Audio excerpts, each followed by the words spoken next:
Joining me now from Bedminster, New Jersey, columnist, author, and television pundit, Chang. Gordon, thank you so much for joining me. Well, thank you so much, Stephanie. Gordon, what do you make of this back and forth between the president and the CDC? Well, we are in a campaign season, so obviously this will have political implications. But ultimately, of course, the American people are going to be looking at the science, and they are going to be concerned. Unfortunately, also, we have a political party that is trying to erode trust in a vaccine. So that doesn't help either. But this becomes intensely political. Now, we heard Redfield say that masks are the most important, powerful public health tool we have. He said, quote, "I might even go so far as to say that this face mask is more guaranteed to protect me against COVID than when I take a COVID vaccine." If that's the case, then why don't we just reopen America? Why don't we just wear masks like we're already doing if that's how he feels?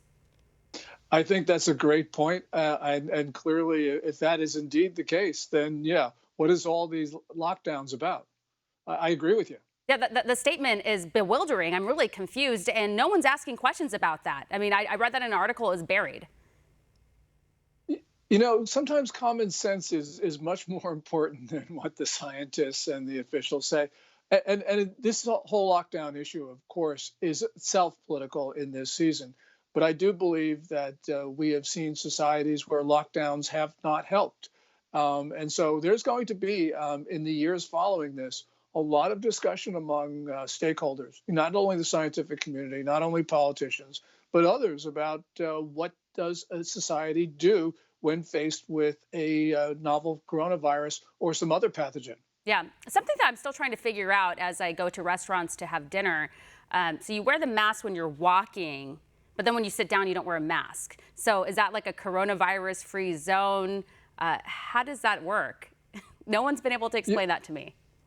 Yeah, and you're absolutely right about that. You know, the only way to be completely safe is to lock yourself in a room with no other people and people sending food in through a slot.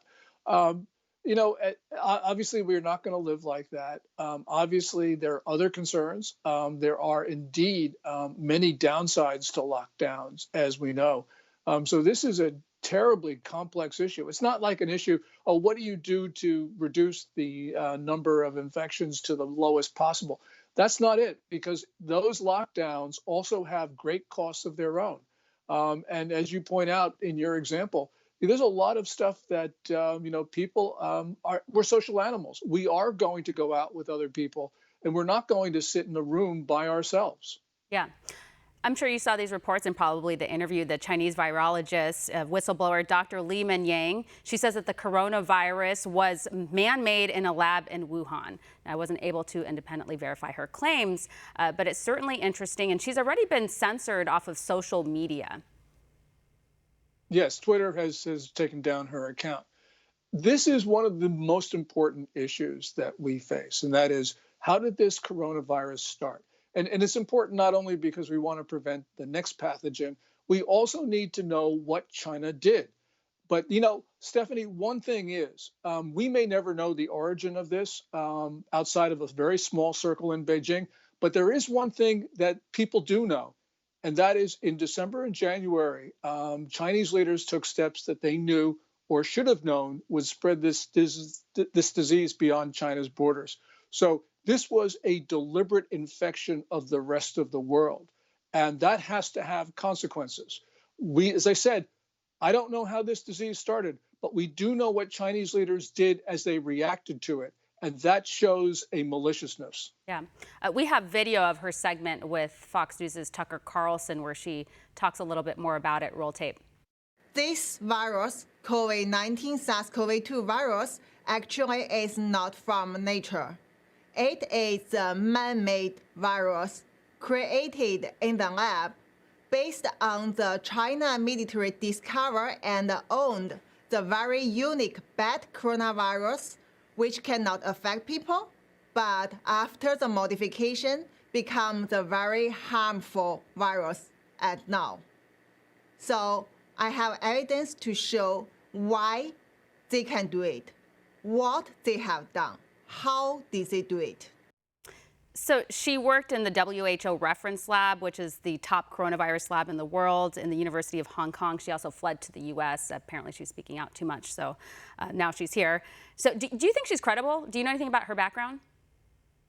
Well, she's certainly a virologist. She was well respected. And what she says, of course, is controversial, but we shouldn't dismiss it out of hand. There is going to be scientific inquiry about all of this. You know, we got to remember that the Wuhan Institute of Virology, which is the lab that she was talking about, stored more than 1,500 types of coronaviruses. That was on their website. We know that this same lab was involved in gain of function experiments. In other words, taking viruses and making them more deadly. So it's possible that there was a leak of the novel coronavirus, the pathogen behind COVID-19.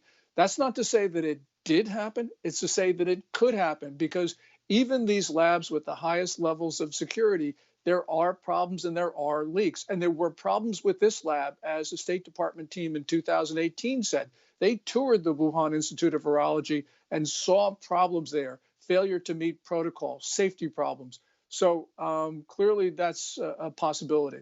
Gordon, correct me if I'm wrong. I think a few months ago, maybe back in April or May, we had some conversations about where people were suggesting that the coronavirus started at the wet markets. And you were pretty skeptical about that whole theory, right?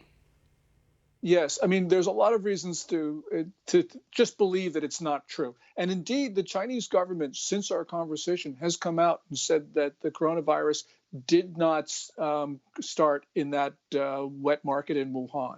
So they themselves have poured water on that theory. And for, as I said, a lot of reasons it does not make sense. We're going to will be spending a lot of time figuring this out, especially in the light of the allegations from Dr. Yan. And this is a conversation that won't stop, because there's just too much at stake. Absolutely. Well, we're totally out of time. Thank you. Thank you very much, Stephanie. Want to see more videos like this? Click on the link below and subscribe to One America News on YouTube, and call your cable provider and kindly demand that One America News is added to your lineup. Call and subscribe today.